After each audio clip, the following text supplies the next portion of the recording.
Yesu nashimwe.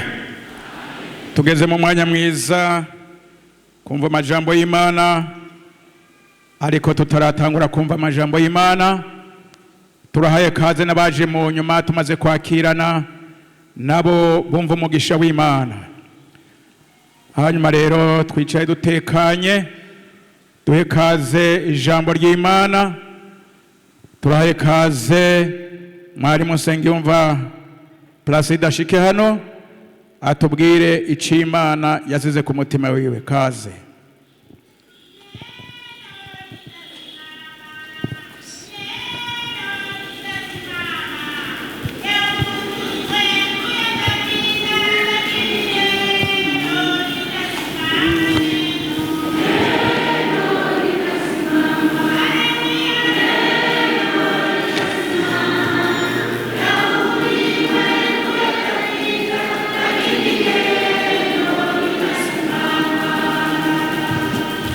Haleluya.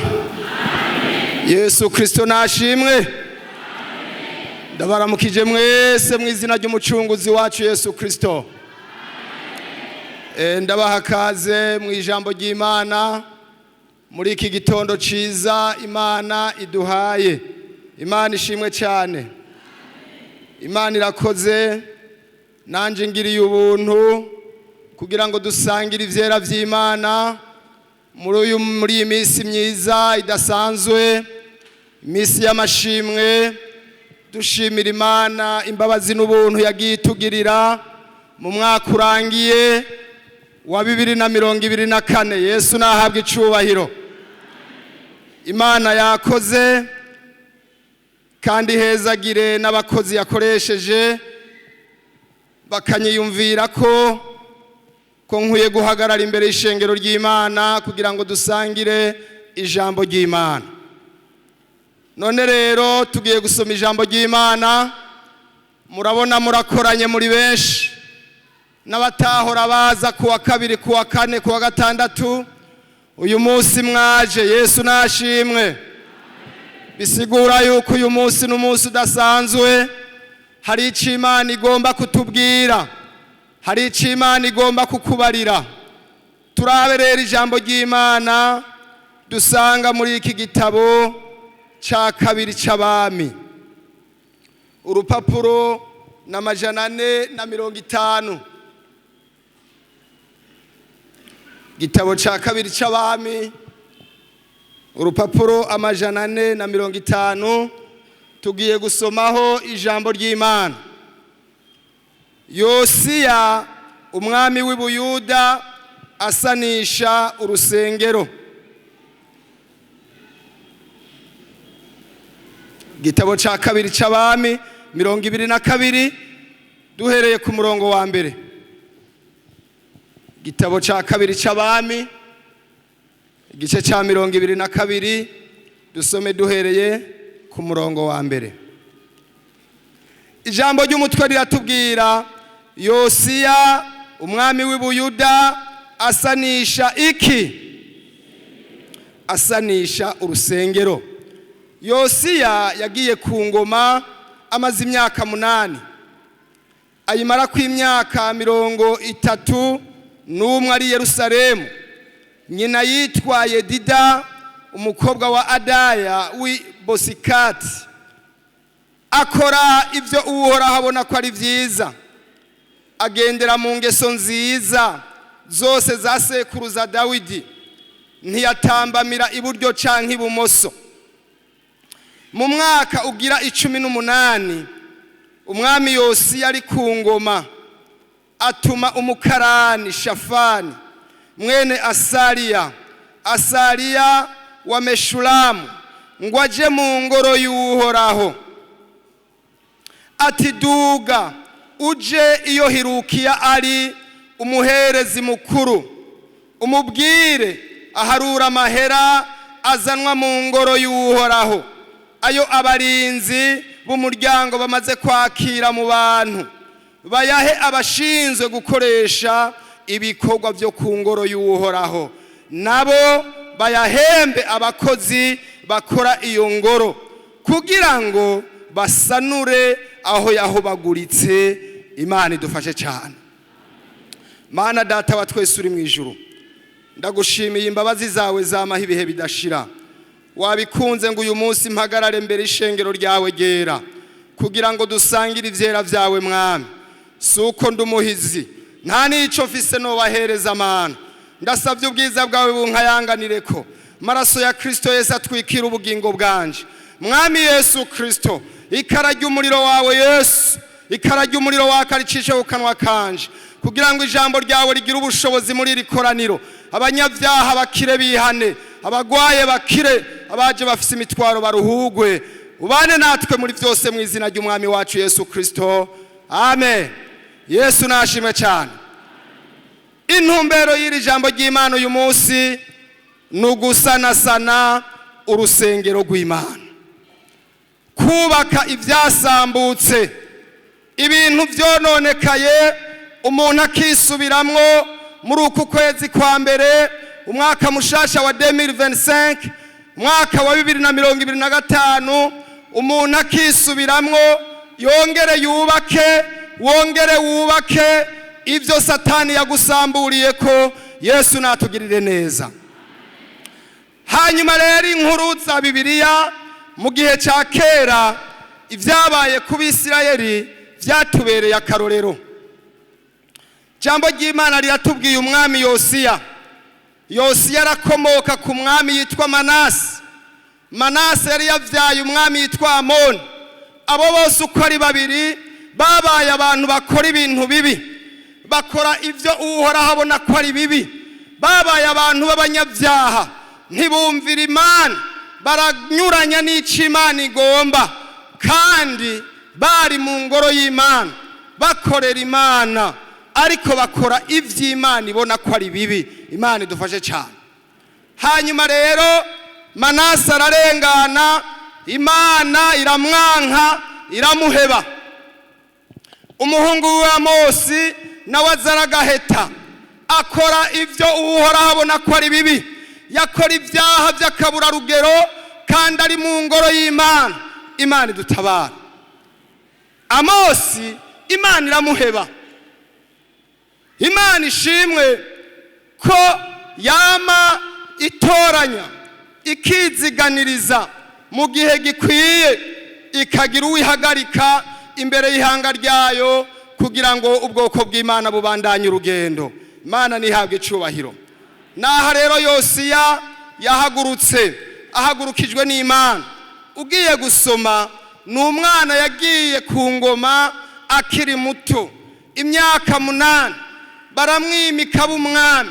Hanyuma uyu Yosiya, jambo ry'Imana ritubwira vyiza, akora ivyo Uhoraho abona ko ari vyiza, agendera mu ngeso nziza zose za sekuruza Dawidi. Yesu nahabwe icubahiro. Akora ivyo Uhoraho abona ko ari vyiza.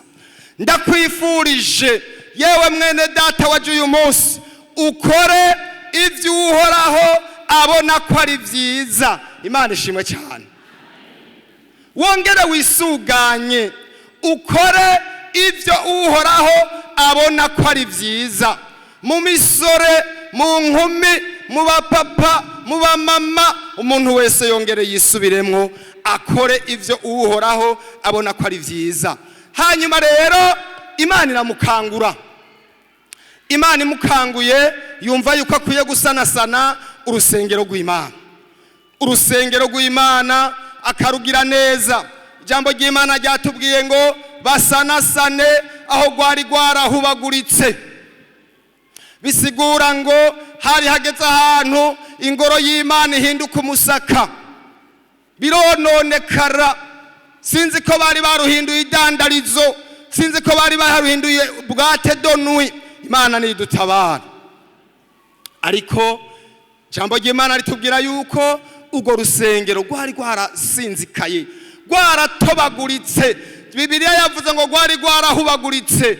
Hanyuma rero Yosiya aratuma umukozi aramubwira ati genda ubwire umuherezi mukuru Hirukiya, umubwire uti genda mu ngoro y'Uhoraho, hariho amafaranga ahora azanwa mu ngoro y'Uhoraho. Abarinzi babandi mubona baguma ku mazamu ngaha, bahora bakirira ishengero. Yesu nahabwa icubahiro. Genda rero mubwire umuherezi atora aya mafaranga ayahereza abakozi bajejwe gukora ivyo ku ngoro y'Uhoraho, gusanura. Niho rero jambo ry'Imana riratubwira umurongo w'8, bukeye bwaho Hirukiya umuherezi mukuru aragenda akora ico umwami Yosiya yamubwiye. Yosiya atanga amategeko akiri muto, inyuma y'imyaka 18 ari ku ngoma. Yari yagiye ku ngoma afise imyaka 8 gusa, bisigura ngo imyaka 26 agira imigabo yo gukora ivy'Uhoraho, abona ko ari vyiza. Yesu nashimwe cyane. Uyu munsi nawe vyokunda, ntiwikengere ngo ndi mutoyi mu gakiza. Hari ico wokora, hari ico Imana yo gukoresha. Fa kwemera gusa, Imana yo gukoresha ibintu bigahinduka. Hanyuma rero Yosiya amaze kubitegeka, Hirukiya umuherezi mukuru aragenda. Agiye muri iyo ngoro ararondera ahantu mwisakamburira, ngira ngo hari haramaze kumera y'ibitangurigwa, ariko arasura. Jambo ry'Imana riratubwira ku murongo w'8, bukeye Hirukiya umuherezi mukuru abarira Shafani umukarani ati ntoye igitabo c'ivyagezwe mu ngoro y'Uhoraho.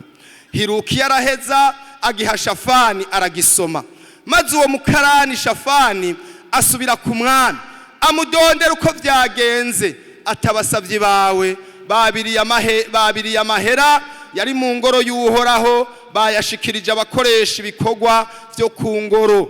Yesu nashimwe. Vyari bigoye uwo muzingo w'igitabo. Hirukiya umuherezi mukuru atora umuzingo w'igitabo mu ngoro y'Uhoraho. Sinzi iyo bari baratereye ivyanditswe vyera, amabwirizwa n'amateka shengero rikwiye kugenderako. Bari barashibuye, abantu bari basigaye bagenda uko bagomba, bakifata uko bigombeye. Ivy'Imana bari barabihevye. Imana idutabara. N'uyu munsi niko biri, abantu barashibuye ivy'Imana. Abantu ntibakigomba guhanurwa. Kubera iki? Hari ico batakaje. Umuzingo w'igitabo, Bibiliya yera, amabwirizwa y'Uhoraho, ivyagezwe vy'Imana. Abantu benshi mwaramaze kubitakaza, uyu munsi mwaramaze kubitakaza. Ariko igihe gikwiye kigeze, umuherezi Hirukiya aragenda avumbuka ku gitabo. Azabona abonye igitabo, umuzingo w'igitabo kirimo amateka n'amabwirizwa abwira abantu b'Imana uko bakwiye kwigenza mu ngoro y'Imana. Yesu nashimwe cyane. Ahereza umukarani aragisoma, babona ayo majambo n'akavuna mutima aragoye. Baravuga ati turagowe, ibi bintu nivyogarukira ngaha. Shira umwami Yosiya araba ibi bintu agira ico yokora. Imana ihabwa icubahiro. Basi baragenda agishira umwami, aratangura atanga raporo y'ibikorwa bamutumye. Imbere y'umwami ntupfa kugenda, biragoye. Arabura habihera, arabanza aratarira, aramubwira ati ivyo wantumye vyakozwe. Hirukiya umuherezi yakoze nk'uko wamugeze.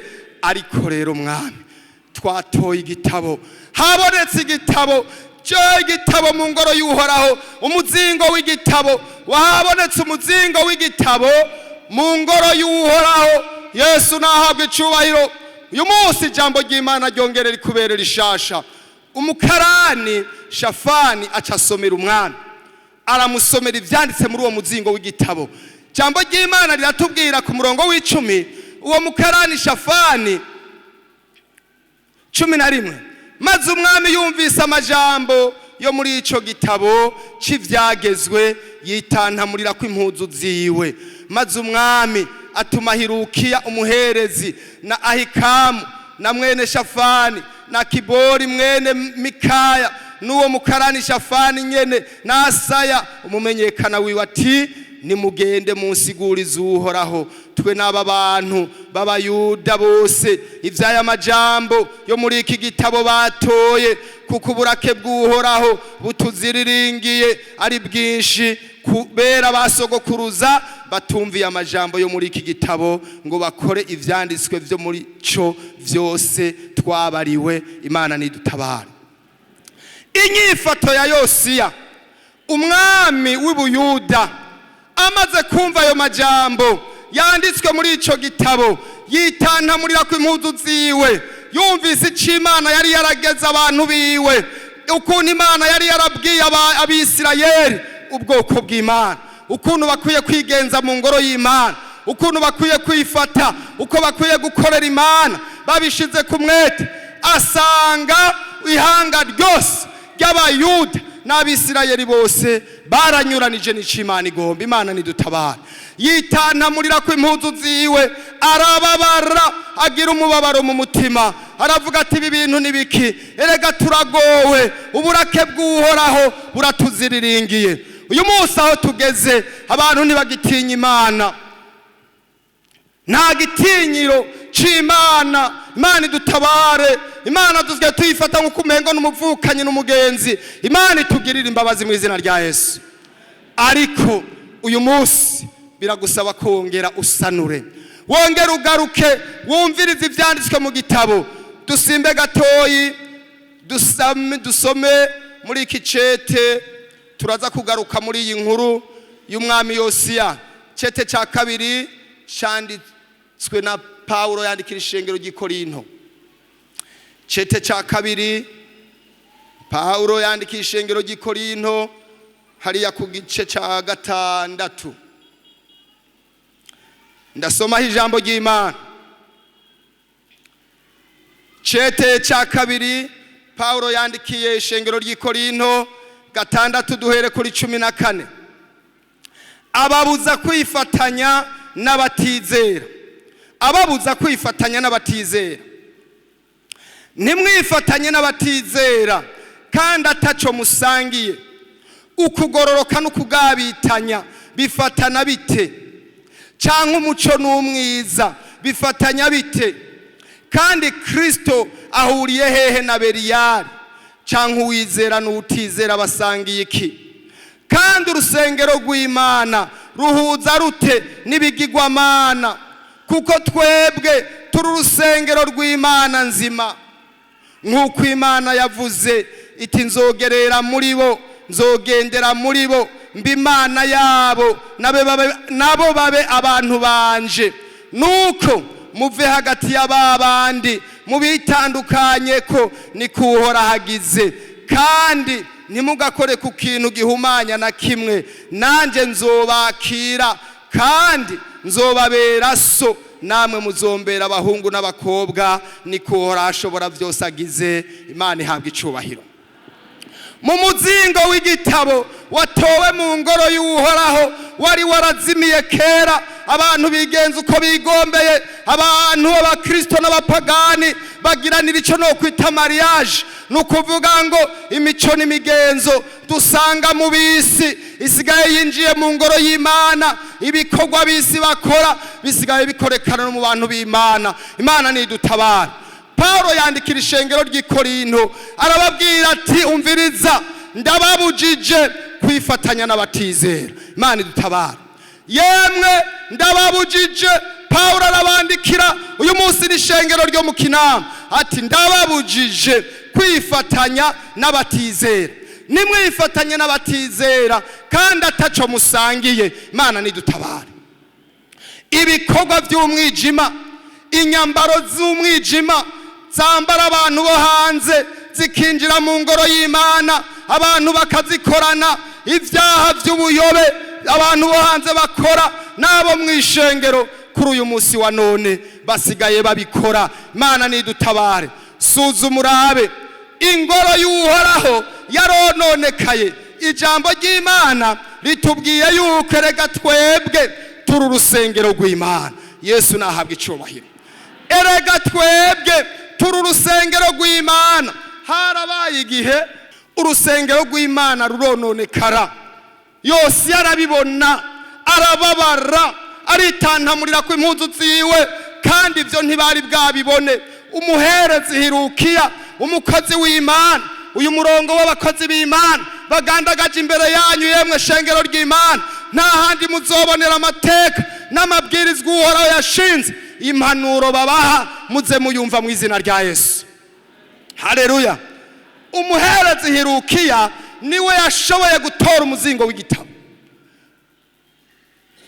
Niwagenda hariya hanze muzoja mwirigara, muzoyaga, muzotebura, muje mu madivere n'ibindi, mugabo muzorinda mutandukana ata jambo ry'Imana kubwiye. Yesu nadufashe cyane. Moranyaga n'abantu nkayaga nawe ijambo ry'Imana tukayaga, hama nkamubaza nti mbega none ko ari ku mugoroba, mbega aho bwakereye wari bwaronka umuntu muyaga y'amajambo? Ateka Imana iguhezagire, ati Imana iguhezagire, nari natembereye nahuye n'abantu benshi, sinari bwaronka umuntu ashobora kunyagira amajambo nkayo, ambwira iby'ijuru, ambwira iby'Isiyoni. Imana ishimwe cyane. Naha rero jambo ry'Imana rije rivuga ngo mbega ukugororoka no kugabitanya bifatana bite?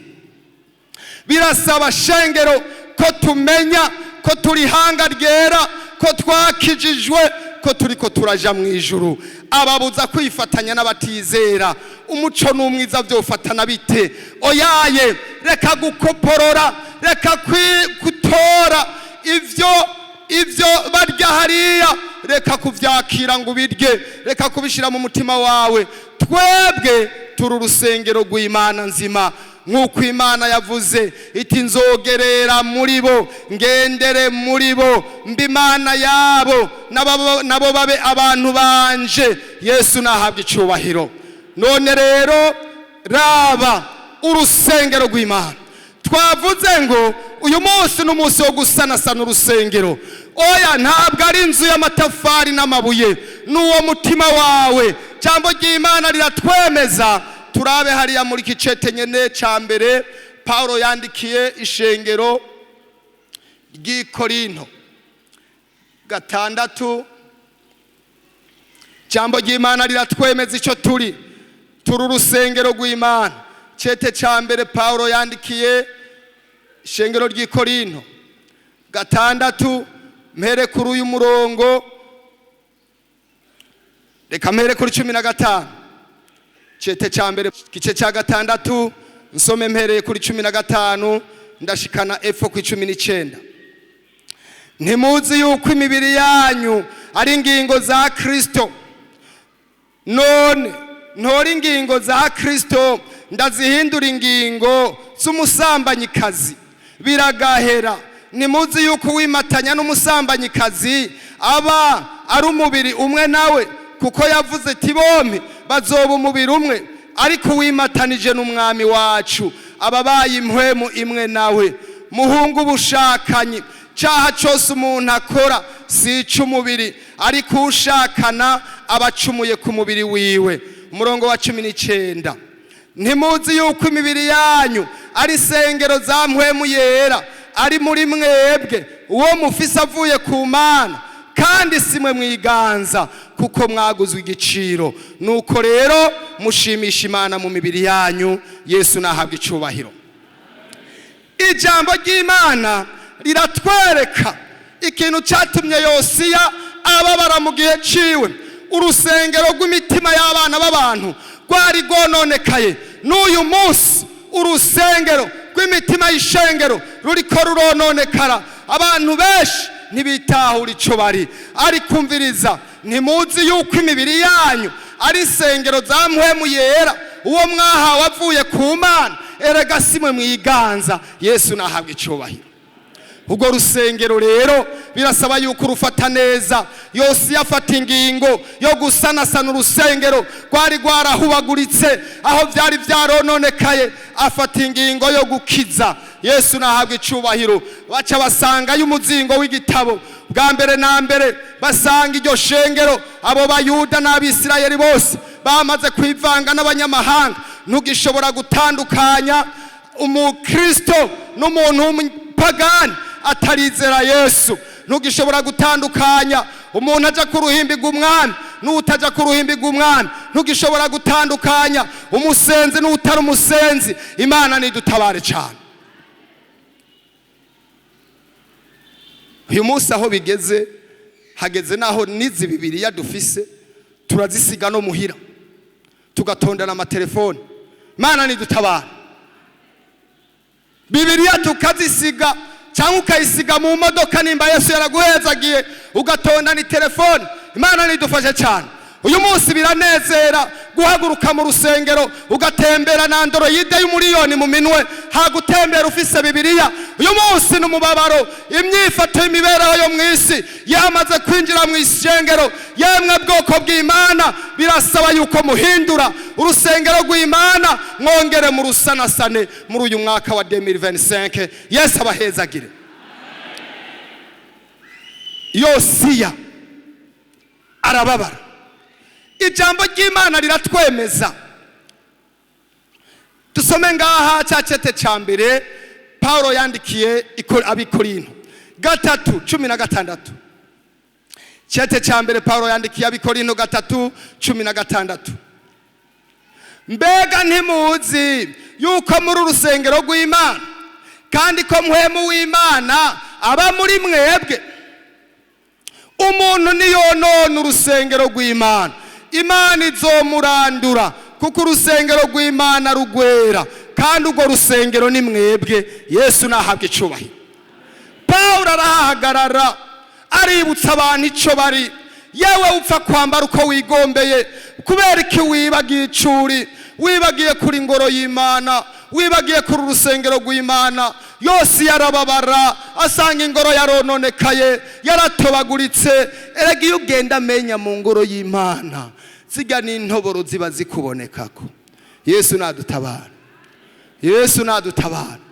Iyo wambaye ntiwikwize ivyonyegezwa ukavyereka isi, ukavyereka amahanga, ukagwisha ishengero, erega iyo n'ingoro yatobaguritse. Urusengero rw'Imana rwaramaze kononekara. Yose yarababara, yose yagira intuntu. Hari ibintu byari vyarinjiye mu nzu y'Imana, turaza kubiraba. Ariko agira imigabo mu myaka yiwe mike. Umusore w'imyaka 26 aravuga ngo ati umviriza, hari igikorwa tugomba gukora. Amaze gusomerwa ayo mateka aravuga ati turagowe, turapfuye, mbega ibintu bimeze uku. Yewe gaye, ubushakanyi bwari bwarinjiye, ubusambanyi bwari bwarinjiye, ishari n'inzigo ryari ryarinjiye, ibintu byinshi byari byahindutse ibicaniro mu ngoro y'Imana. Imana nidutabare cyane.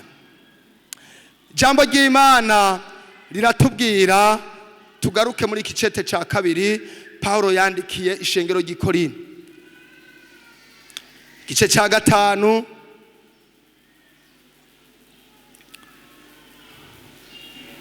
gice ca 5 umurongo wa 6. Hari ico twokora kugira ngo dutabare. Nico gituma na ntaryo turinda mu mutima, kandi tumenya yuko iyo turi wacu mu mubiri tuba tugerereye kure y'umwami wacu, kuko tugenda turongorwa n'ukwizera, ntiturongorwa n'ivyo tubona. Egome turinda mu mutima. Kandi ico turushiriza gukunda ngiki, nukugerera kure y'umubiri tukabi wacu ku mwami wacu. Kandi nico gituma tugira umwete wo kumunezereza iyo turi wacu mu mubiri canke iyo tugerereye kure y'umubiri, kuko twese tutazobura kugaragarizwa imbere y'intebe y'amateka ya Kristo, kugira ngo umuntu wese ahabwe ibihwanye n'ico yakoze, akiri mu mubiri, ari ciza ari kibi. Imana idufashe cyane. Paulo arabahanura arababwira ati shengero ryo mu Kinama, nico gituma turinda mu mutima, turinda mu mutima. Kandi iyo turi wacu mu mubiri ntidushobora kunezereza Imana. Iyo twatwawe n'ibihimbaro byo mwisi, iyo twatwawe n'ivya kino gihe, ntibikunda ko duhinezera Imana. Ariko ijambo ry'Imana riraduhanura ati nyabuna turinda mu mutima. Egome turinda mu mutima. Kandi ico turushiriza gukunda ngiki, tugerera kure y'umubiri tukaba hafi y'umwami wacu Yesu Kristo. Kubera iki bimeze uko? Erega twese nituzobura kutagaragarizwa imbere y'intebe y'amateka ya Kristo. Yemwe mubimenye shengero ry'Imana, nta muntu n'umwe, bose tuzogaragarizwa. Wewe umviriza, nutihana nta kinyegejwe imbere y'Imana, kuko twese tutazobura kugaragarizwa imbere y'intebe y'amateka ya Kristo. kugira ngo umuntu wese ahabwe n'Imana. Ego mimpera ico yakoze akiri mu mubiri ari ciza ari kibi, nico gituma bisaba yuko uyu munsi wongera urabe usanasane, dutere intambwe tuje imbere. Yesu nahabwe icubahiro. Ijambo ry'Imana turarisoma. Yosiya amaze gusanga ibintu byarononekaye, akabona ibintu ntibimeze neza, agira umubabaro. Inzu y'Imana, urusengero rw'Imana asanga rwarononekaye. Amaze gusomerwa ivyanditswe vyera, asanga yaranyuranije n'ivy'Imana igomba. Ubwoko bwose bwaranyuranije n'ivy'Imana igomba. Agira imigabo myiza, arababara mu mutima, yitantamurira ku impuzu ziwe, aranavuga ati genda munsigurize ivy'ibi bintu tumvise vyanditse muri iki gitabo. Baragenda bagiye gusiguza, umukozi w'Imana arababwira ati Imana yarababaye, Imana yarashavuye, iyi mibereho si myiza mu ishengero. Yemwe mwagwaruka, abagwaruka rutikwiza, gwaruka gwambara nabi, yemwe abantu bishara inzigo, abantu mukora ibibi mukinyegeza mu ishengero, abantu mugendana uburyarya, ivyo bintu si vyiza. Imana irababara kandi Imana iravuga ngo urabikora ngahora, urabikora ngahora, ariko hari umunsi nzobikugaragariza vyose. Imana nidutabara. Yosiya umukozi w'Imana aravuga ati genda mumubwire uwo mwami yabantumye ko yasiguje muti uburake bw'Imana buraziriringiye iki gisagara cyose. Uburake bw'Imana buri kuri iki gisagara, uburake bw'Imana buraje, none bigende gute? Ati nta kabuza. Ariko ijambo ry'Imana riratubwira muri ca gice ca 22:19 gitabo ca kabiri c'Abami ngo kandi mubarire uwo mwami w'Ibuyuda yabatumye gusiguza uhoraho, mutukuni kuhoraho Imana y'Abisirayeli agize, ngo kuvyayo majambo wumvise, ngo kuko watsinzwe mu mutima wawe ukicisha bugufi imbere yiwe, igihe wumva ivyo yavuze kuri aha hantu n'abahaba, ingene hazocika imisaka n'ikivume, ukitantamurira ko impuzu zawe, ukaririra imbere yiwe, ngo nawe arakumvise, ni kuhoraho nyene ingabo agize. Imana nishimwe cyane.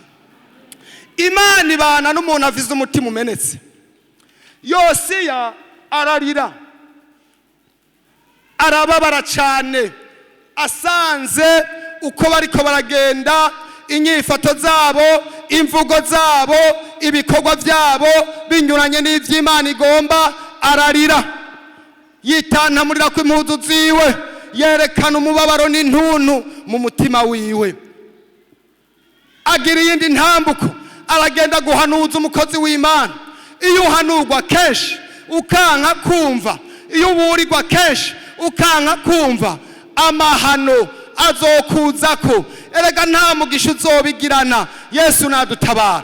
Oya, nta mahoro uzobironkana, ariko ikibereye ciza nuko wotunganya ubugingo ukemera impanuro. Yosiya amaze kumva, mu mutima wiwe biragaragara. Jambo ry'Imana riratubwira ko uwo mukozi w'Imana, umuvugishwa n'Imana, aravuga ati genda mumubarire ti wewe ko watsinzwe mu mutima wawe kubw'amajambo wumvise y'ivyagezwe vyanditse mu rujya muzingo w'igitabo, ukitantamurira ko impuzu zawe, ukerekana umubabaro. Icaha ni kibi, cakizana urupfu. We utababara ko watukanye, ko wasambanye, ko wivye, kuboregwa, ntiwigera ugira umubabaro, uzogira amagogo. Ariko uyu munsi ni wicuza, ukavuga uti mwami ongera untabare, ongera unsanasanire. Erega ibi bintu naratabaguritse, urusengero rwo mu mutima wanje rwarononekaye. Niwagira umubabaro w'icaha cawe, Dawidi yaravuze neza ati ndagira umubabaro w'icaha canje, sinzokinyegeza, ndaturira uhoraho ukugabitanya kwanje. Imana izokumva. Yosiya Imana iramwumva. Mwema aravuga ngo wewe amarira yawe ndayumvise. Yesu nahabwe icyubahiro. Ko wababaye kuri ivyo bintu ukora bibi, kushwana na mugenzi wawe ukagira umubabaro, mu rugo rwawe iyo bitagenda neza ukagira umubabaro, umukazana na inabukwe bitagenda neza ukagira umubabaro, ugasenga. Abana n'abavyeyi hakaba umubabaro iyo ibintu bitariko biragenda neza, ukumva intuntu, tewe jewe ndagowe, Mana uzontabara ryari, raba ibi bintu mu rugo rwanje. Imana ivuze ngo kubabajwe n'ivyaha biriko bibera uherereye muri rwa rusengero rw'umutima wawe, ko bikubabaje bikagutera intuntu, Imana irakumvise. Haleluya. Umutima umenetse. Erega uyu munsi abantu barirata ikibi. Iyo atagukubise igitutsi c'igikomo avuga ngo aranjanye ntamubwiye. Niho isi igeze. Yesu nadutabara. Ngo ndakamubikiye. Uyu munsi no mwishengero n'urutoki gusa. Mana nidufashe cyane. Abantu bagenda bahekenya amenyo. Mana nidutabara. Urusengero rw'Imana rwononekaye, ishari ryagwiriye mu ngoro y'Imana. Yesu nadutabara. Yosiya rero aca yumva iryo ganuke ryiza, ati wewe nzogutabara. Ariko abandi bose batumvira bazobona ivyago. Dutere tuje imbere. Igice ca 23 Yosiya akuraho ibigirwamana n'ibintu vyavyo. Turi muri ca gitabo ca kabiri c'abami, inkuru z'umwami yitwa Yosiya. 23 maze umwami atuma guhamagaza abakuru bose b'Ubuyuda ni Yerusalemu bakoranira hari. Umwami araheza araduga aja ku ngoro y'Uhoraho, bona bashinga ntahe b'Ubuyuda bose n'ababi Yerusalemu bose bari kumwe nawe, hamwe n'abaherezi n'abavugishwa n'Imana n'abantu bose aboroshe n'abahambaye, abasomera amajambo yo muri ico gitabo c'isezerano batoye mu ngoro y'Uhoraho.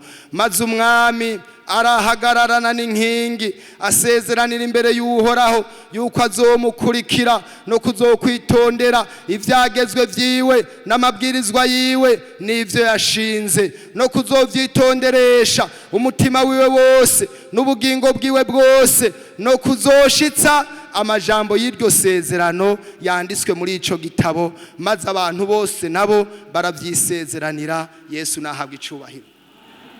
Yosiya, ewe wa musore we, yewe wa nkumi we, yewe wa mumama, yewe wa mupapa, uyu munsi fata ingingo y'ubuzima bwawe, fata ingingo mu buzima bwawe. Yosiya mu buto bwiwe egome ntiyaraba ati hari abantu bankurira, hari abatama b'imvi zibiri imishatsi ibiri, sinovuga ari bari ngaha, mbega nobanza kubabaza ko ibi bintu bavyemera. Nabo bari baraguye. Ahagarara nk'umuhizi aravuga ati mpamagarira abantu, hamagara abaririmbyi, hamagara amakorare, abarongozi b'abaririmbyi ahandi mw'ishengero ryo mu Kinama. Yesu nashimwe. Abakoraniriza hamwe, abajenama baraza barakoraniriza hamwe, bakoranira ku ngoro y'Uhoraho. Yosiya asoma amajambo yanditswe muri ico gitabo. Amaze kuyasoma yari yacitse intege. Icaha ni kibi kiramara inkomezi, caha ni kibi niwohagarara wo ugendera mu vyaha.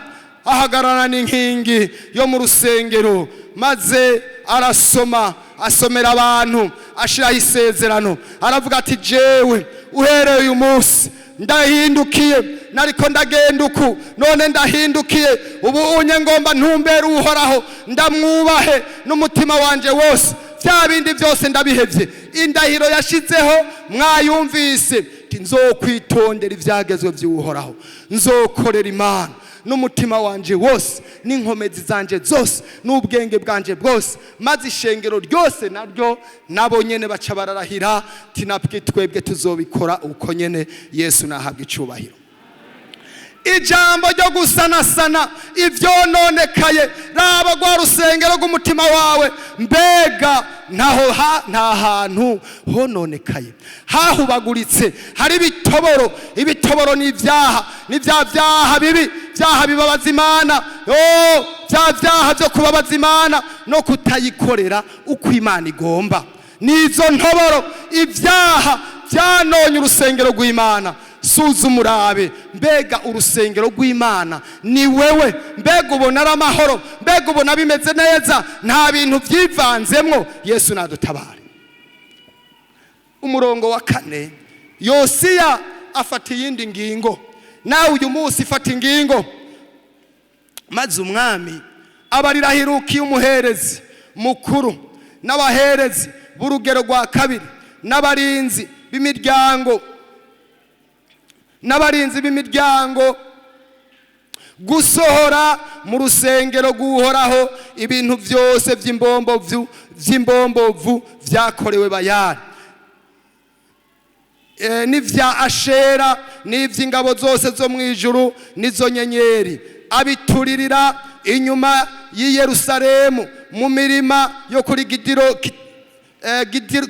Kidironi. Umunyota wavyo avuga ko bawujana i Beteli, yirukana abaherezi b'ivyo bishushanyo abo bami b'i Buyuda bashizeho ngo bosereze imibavu mu bitabo byo mu bisagara vy'i Buyuda no mu bitabo byo hirya no hino i Yerusalemu.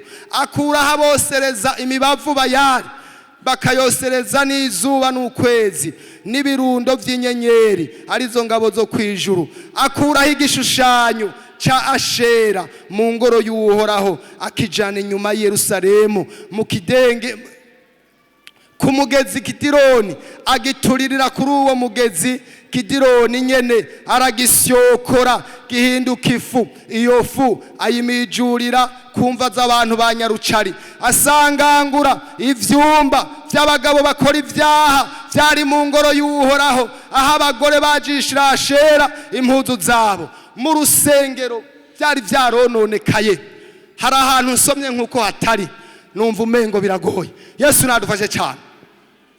Homosexualite, bwa buyobe bw'ikizira kiriko kirakwiragira mu isi no mu rusengero rw'Imana byari byaramaze kwinjira. No ngaha mu rusengero hari abantu bakora ivyo bintu, bagasambana n'imizimu, bagasambana abagabo ku bagabo, abagore ku bagore, bakaraba barisambanya ijoro. Sohora, musohore mu ngoro y'Imana, musohore mute hanze. Uyu munsi n'umwanya wo gusohora.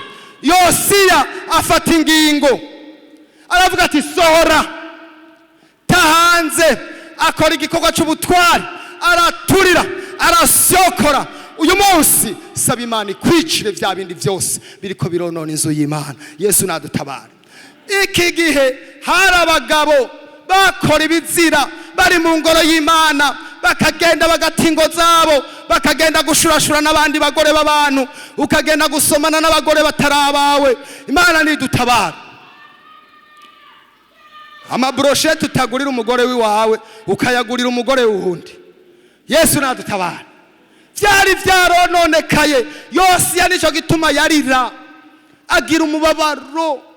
Ingoro y'Imana yari yarahubaguritse, urusengero rw'Imana ni mwebwe, raba ko atavyononekaye. Aho musigaye mugenda uko bitabereye Imana. Imana nidutabara. Yosiya rero afata ingingo y'ubuzima, aravuga ati sohora out. Imana nidufashe cyane. Mbega ibintu basohora nibiki? Ijambo ry'Imana riratubwira ukuntu hari ibintu umuntu yinjiranwa. Umusomyi w'igitabo umutima w'umwana w'umuntu aratubwira, iyo umuntu atabaye maso hari ibintu bimwinjirana. Byari byarafashe amapozisiyo mu ngoro, mu byumba by'umutima wawe. Hajya mu mutima w'umuntu hari ivyumba byinshi, ariko ndakwifuriza yuko woraba bya byumba byose ukabisangangura, hagasigara icyumba kimwe ugacucicarekamwo Yesu Kristo umwana w'Imana nzima. Haleluya. Hariyo twumba twinshi Satani yarazanye. Umusomyi w'igitabo cy'umutima w'umwana w'umuntu aratubwira ukuntu umusambi, icyumba cy'umusambi cinjira mu mutima w'umwana w'umuntu. Yesu nadufashe cyane. Mbega umusambi ni iki? N'ubwishime. Ubwishime, umusambi, icyumba cya mbere. Ukinjira mu ngoro niwo mutima wawe, ubwishime, ubwibone. Sindabizi wambaye neza, kirato ciza, uri umukobwa w'umunyakaranga, umubiri wawe ni mwiza. Impwemu mbi y'umusambi yafashe icyumba mu mutima wawe. Uyu munsi jambo ry'Imana rirakugiriye inama, sohora mu izina rya Yesu. Satani Rusiferi yari umumarayika mukuru mu ijuru. Hanyuma rero agira ikibazo. Satani aririmbye mu ijuru, yo amajwi arenga 10. Imana nidufashe cyane. Munyu mumwemu mbi y'ubwibone, umusambi, igitero cya mbere, igicaniro cya mbere cy'umusambi kirinjira kwa Rusiferi, umumarayika mukuru. Ubwibone ni bubi. Iyo utanguye kwibona nta mugisha uzoronka. Yesu nadufashe cyane. Gendera munsi y'ubukoko kw'Imana, genda wicishije bugufi imbere uri munsi y'ukuboko kw'Imana, izi gushire hejuru mu gihe gikwiye. Kuko iyo haje ubwibone no guteterwa biba biri inyuma. Yesu nadutabara. Kuko Satani ntagukunda, aragomba yuko ugwa, aragomba yuko uruduka, ukagwa mu bintu Imana idashaka, ukanyerera, ukazohomba ivyasezeranye. Imana nidufashe cyane. Umusambi rero ni Satani Rusiferi, ubwibone, ubwishime. Wowe ufise inzu nziza sivyo kwishimira, oyaye hari kibirengeye ni Yesu mwana w'Imana nzima. Wowe ufise imyambaro myiza, amatungo menshi, amazu menshi, amamodoka meza, oya ntiwemere guha ikibanza iyo mpemu mbi, iyo ico gigirwamana c'umusambi w'ubwibone. Imana nidutabare. Usohore uyu munsi uvuga uti mwami nsohorera. Kandi si ugusohora gusa, Yosiya yarica, yarasyokora akica. Ikindi kigira kabiri, hari undi mudayimoni yamaze gufata ikibanza mu vyumba vya gwa rusengero rwawe, umutima wawe n'umudayimoni w'imbwa. Yesu nadufashe cyane. Imbwa, ubushakanye n'ubusambanyi.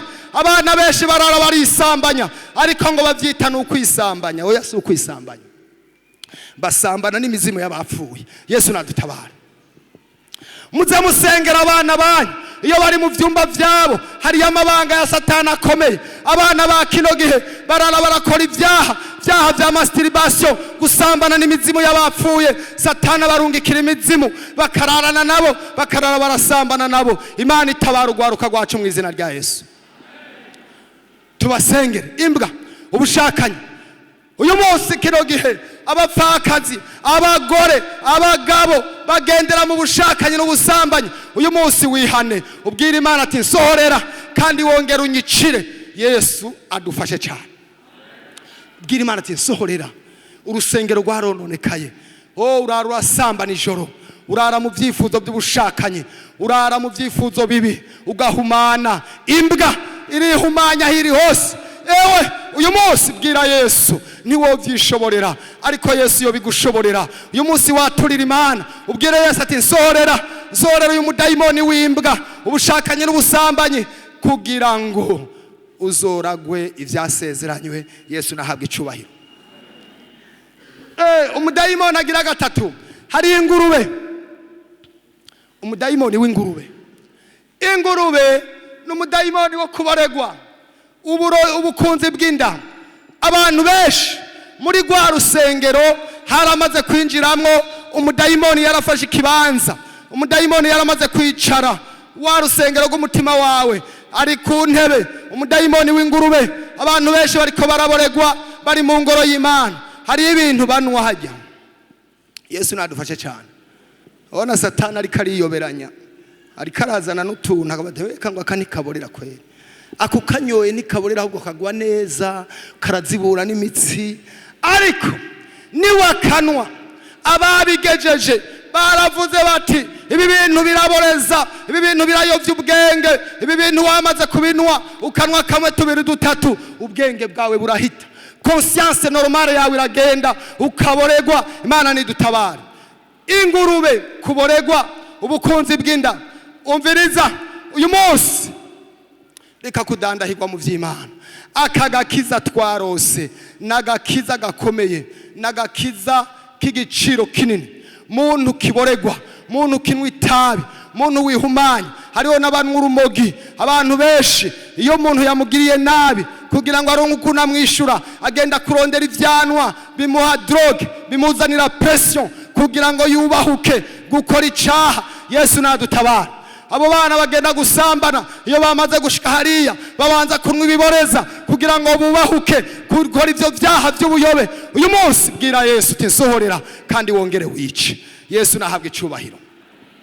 Hari uyundi mudayimoni, uyundi mudayimoni yafashe position mu mutima wawe, ari ku ntebe aricaye. Uyu munsi tembagaza, irukana, bwira Yesu ati nsohorera wongere wice. Na kanyamasyo, hari agakoko kitwa kanyamasyo, benshi ntibakazi. Igikoko c'ikinyamasyo ni igikoko kibi. Umusomyi w'igitabo c'umutima w'umwana w'umuntu yarahishuriwe, arandika imyaka 200 irarenze biriko birafasha abantu b'Imana bagerageje gusoma no gusenga bisunza ayo majambo, bituma bakizwa agakoko k'akanyamasyo n'agakoko k'ubunebwe, agakoko kukwirengagiza, agakoko k'uburozi. Yesu nadutabara. Ubunebwe, abantu benshi uyu mudayimoni w'akanyamasyo aryamanye nabo. Mana nidutabara. Raba kadayimoni k'akanyamasyo ko katari kuri wewe. Ijambo ry'Imana nusoma, amasengesho warahevye. Yesu nadutabara. Ijambo ry'Imana nta mwanya urifitiye. Oyaye ukwezi kurahera, w'amezi 2, umwaka udashoboye gufata umunsi ngo usenge. Ariko nk'abantu b'Imana nta kindi kigwanisha Imana yaduhaye kitubashisha kunesha atari ugusenga no gusoma ijambo ry'Imana. Yesu nahabwe icubahiro.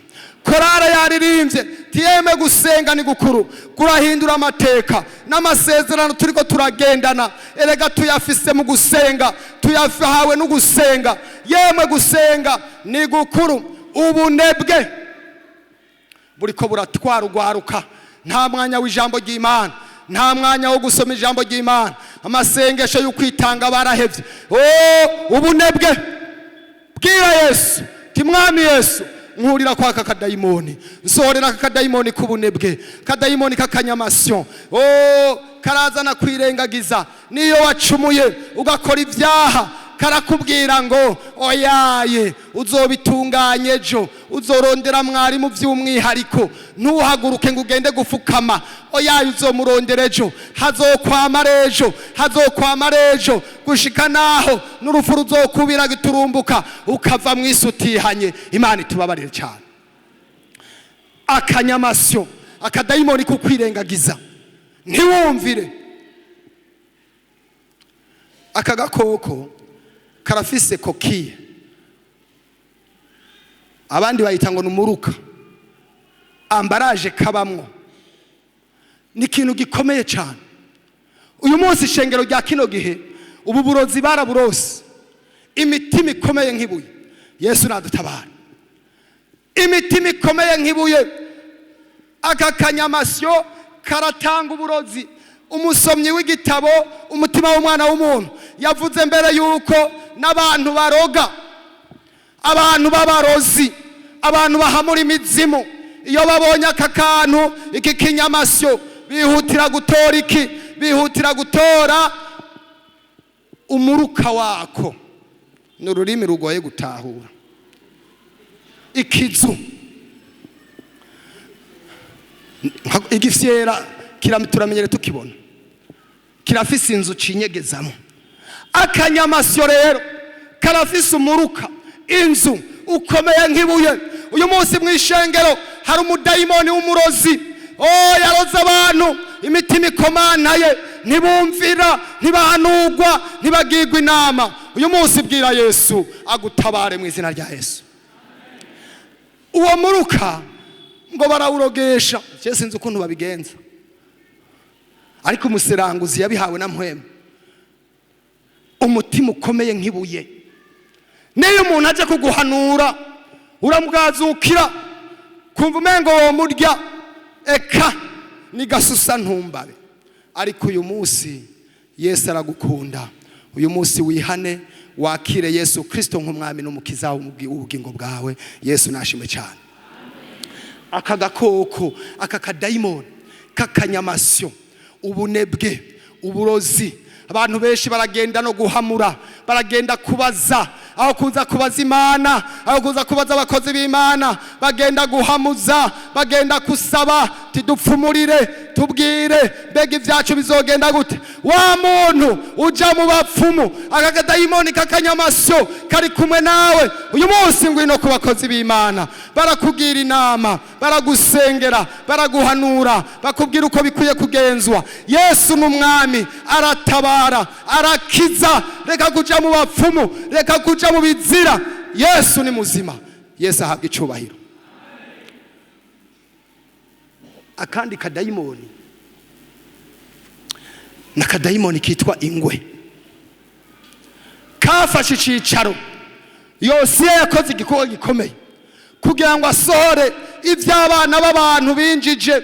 Bararetse urugi rurugurugwa, maze imitima yabo za nsengero hinjiramwo ibintu bitari vyo, ibintu Imana yanka. Ingwe irinjiramwo. Yesu nadutabara. Abantu ba kino gihe buri munsi bagenda ari ingwe. Yesu adufashe cyane. Abantu ba kino gihe, je narinzi ngo abagabo nibo bakara, abagore ba kino gihe bobo bashana imbeya z'umuriro waka. Yesu nadutabare.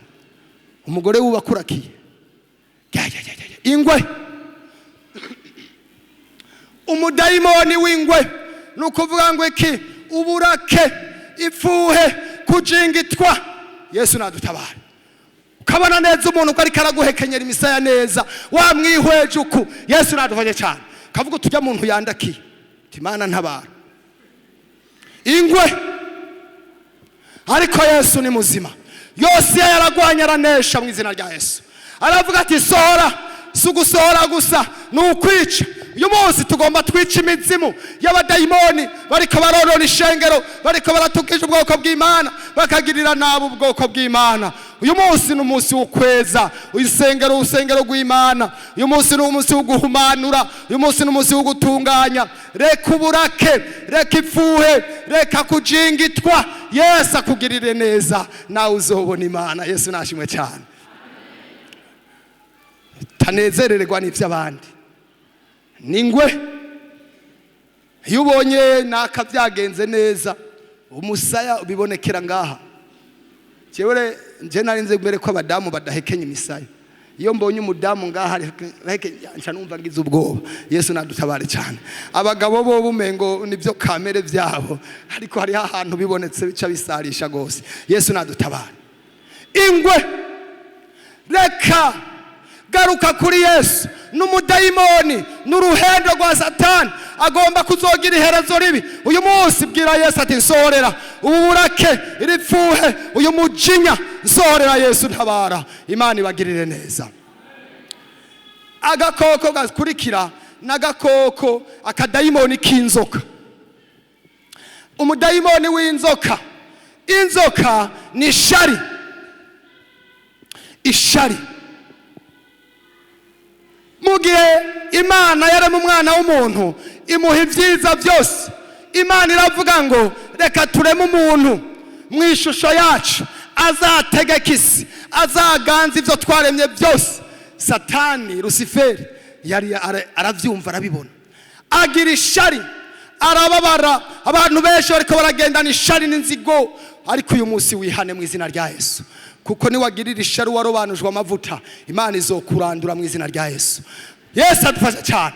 Shengero ry'Imana riratinyitse, shengero ry'Imana riri mu muriro, haracyari ivyizigiro. Imana iriziganiriza Yosiya, Imana iramukoresha mu gihe ciwe, akora ivy'ubutwari. Aravuga ati sohora inzoka. Nishari ribuza umunezero, umuntu akagenda yijiriwe, umuntu natwenge, niyatwenza akakwereka iginyo rimwe gusa, kandi ukabibona tuyo muntu natwenze arampemye. Haleluya. Yesu adufashe cyane. Yesu adufashe cyane. Inzoka, ishari, umujinya, Yesu nadufashe cyane. None rero ihane. Uyu munsi ni Satani yabiguteyemwo, n'abadayimoni babigushizemwo, bagomba kuzogira iherezo ribi. Ariko bimenye iryo shari ni yanzoka ikiragendera henda Adamu na Eva, arabahera teka Imana yarababwiye ibitari byo. Nimwarya kuri ico giti muzoca mumera nk'Imana mu vy'ukumenya no gutahura. Nimwirire ishari. Kandi bene abo bantu bariyoberanya cyane. Niyo muhuye aragutanga gutwenga. Yesu nadufashe cyane. Mugabo muri we harimo akantu, ariko n'inzoka. N'umudayimoni yinjiye mu rusengero rwawe. Bwira Yesu ati nsohorera. Yesu nashime cyane. Nuko rero sohora, bwira Yesu agutabare. Inzoka, ishari, kandi gakoko akadayimoni igikere n'umudayimoni wipfa, guhambira amafaranga n'ubutunzi. Yego, none rero igikere n'umudayimoni mubi. Uyundi aratubwira ati hajya igikere ni kibi. Iyo gishitse ahantu hari inswa ziriko zirarara cyangwa ubunyaribobo, umuswa kirarya kikongera kikarya maka kigaturika. Yesu nadufashe cyane. Kigaturika kubera cyariye byinshi birakinanira kwigerera. Abantu benshi rero mugwaruka, uyu mudayimoni wipfa ihamira ry'amaronko, yemwe mwagwaruka muririnda ntimupfe. Igikere kirarya gushika naho giturika. Ntimuze murya ibibica mwagwaruka gwacu. Yesu abahezagire. Mwirinde abantu babazanira ababasokwesha. Mwizigame Yesu azobagirira neza igihe gikwiye kigeze. None rero tuzibandanye ijambo ry'Imana. Yosiya akora igikorwa cyo guhumanura urusengero. Aravuga ati sohora muterere hanze. Ijambo ry'Imana riratubwira ko bamaze gusohora ibintu byose by'ibigirwamana, ibintu bibi byari byarinjiye muri urwo rusengero. Muri ca gitabo ca kabiri c'Abami 23 kuri 21, Yosiya asubiza abantu ku vya Pasika. Maze umwami abarira abantu bose ati nimugire umunsi mukuru w'ivya Pasika y'Uhoraho Imana yanyu, nk'uko vyanditswe muri iki gitabo c'isezerano. Nigeze kuba umunsi wa Pasika uhwanye n'uwo, uhereye igihe abacamanza bacira imanza abisirayeli ugashitsa no mu gihe vyose, ugashitsa no mu bihe byose by'abami b'Abisirayeli n'Abayuda. Iyo Pasika y'Uhoraho bayigiriye Yerusalemu mu mwaka ugira 18 umwami Yosiya ari ku ngoma. Yesu nahabwe icubahiro.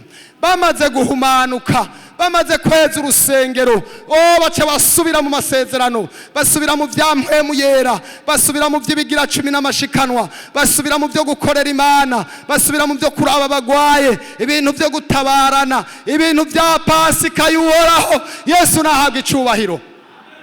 Baca baragarukana umutima, baja mu by'Imana vya mpwemu yera, ibintu by'ubugingo bakora, abagarukana ku vya Pasika. Iyo Pasika jambo ry'Imana rishinga intahe, yabaye Pasika ya mbere, yabaye Yerusalemu irimo umunezero n'ukwezwa no guhimbara Imana. Baranezerwa bakora ivy'Imana ishaka. Yesu nahabwa icubahiro. Jambo ry'Imana riratubwira ti kandi kuri uyu murongo wa 25, kandi nta mwami mu bamwitangiye imbere yarahwanye nawe, yahindukiriye Uhoraho n'umutima we wose n'ubugingo bwiwe bwose n'inkomezi ziwe zose, nk'uko ivyagezwe vya Mose biri, mbere no mu bamuherukiye nta numwe yarahwanye nawe. Yesu nahabwa icubahiro. Wumva woduze kiganza. Yesu nashimwe cyane. Yosiya ngo mu bamutanguriye no mu bamuherukiye nta muntu yahwanye nawe. Yagarutse kuhoraho, arahindukirira Imana, arasanasana urusengero rw'Imana. Umutima wawe urusengero rw'Imana. Mu bamwitangiye jambo ry'Imana rimushingira intahe, nta muntu numwe yashoboye guhindukirira Imana nk'uko Yosiya yahindukiriye Imana. Uyu munsi hindukirira Imana. Yewe wamwigeme, yemwe gwaruka, muhindukirira Imana. Yemwe abapapa n'abamama, muhindukirira Imana uyu munsi. Imitima yanyu muyicururira Uhoraho. Yosiya yahindukirira Imana, nawe ndakwifurije guhindukirira Imana mu izina rya Yesu Kristo. Ivyaho bireke, baba dayimoni twumva, bya bitero by'ikuzimu byinjira mu rusengero rw'umutima wawe, saba Yesu ahindire hanze, yongere yice. Saba Yesu agutabare. Turaja mu ijuru, iwacu ni mu ijuru, niho twiteze ko umukiza azova. Ko tumuziga kw'ivyo birasaba ko twiyeza tukitunganya. Turangirize muri uyu murongo w'ijambo ry'Imana dusanga muri iki cete cyandikiwe ishengero ry'Ikolosayi. Imana igomba idukorera igikorwa. Imana igomba gutabara.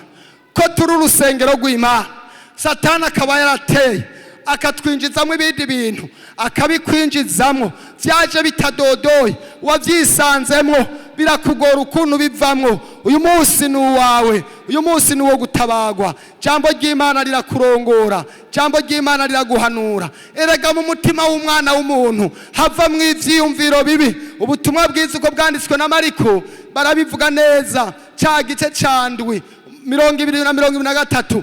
Ibiva mu mutima w'umuntu nivyo bimuhumanya. Hari ibintu biri mu mutima wawe, muri rwa rusengero rw'Imana. Umubiri wawe n'inzu y'Imana. None rero ivyo bintu bibi Yesu hari icyo agomba kugukorera. Cete Paulo yandikiye Abikolosayi 3, duhere kuri uyu murongo wa mbere. None rero asangwa mwarazuranywe na Kristo, murondere ibiri hejuru, iyo Kristo ari avyagiye iburyo bw'Imana. Mushira imitima yanyu kubiri hejuru, ntimuyishire kubiri mw'isi, kuko mwapfuye kandi ubugingo bwanyu bukaba buhishanijwe na Kristo mu Mana. Kristo niyo we bugingo bwacu, niyerekanwa namwe muzoca mwerekananwa nawe muri mu bwiza. Umurongo wa 5, nuko mwica ingingo zanyu ziri mw'isi, ubushakanyi, ibihumanya, ukwifuza k'umubiri, ukwifuza kubi kose no kwifuza ivy'abandi, niko gusenga ibigirwamana. Ivyo nivyo bizanira uburake bw'Imana. Abantu b'intabarigwa, namwe mwabigenderamo kera hamwe mwaba muri vyo, ariko noneho mwiyambure n'ibi byose: uburake, kujingitwa, urwanko rw'ubusa, gucokorana, kandi ntihakagira amajambo ateye isoni ava mu kanwa kanyu. Yesu nahabwa icubahiro. Umurongo wa 5 haratubwira hati, nuko mwice ingingo zanyu ziri mw'isi. Yesu nadutabare. Niri jambo ry'Imana. Nuko mwice ingingo zanyu ziri mw'isi. Suzuma urabe, mbega urusengero rwawe bimeze gute muri uku kwezi kwa mbere, kwezi kw'amashimwe? Imana yari yarakugiriye neza, Imana yarakuzigamye, ariko none woshimisha Imana gute? Mu gitabo ca mbere ca Samweli hariya anye gice ca 13 haratubwira ijambo ry'Imana. Erega umugarariza imbere y'Imana, ukutumvira Imana ni icaha kibi cyane. Ijambo ry'Imana riratubwira yuko, reka ndahasome igitabo ca mbere cyanditswe, igitabo ca mbere ca Samweli igice ca 15.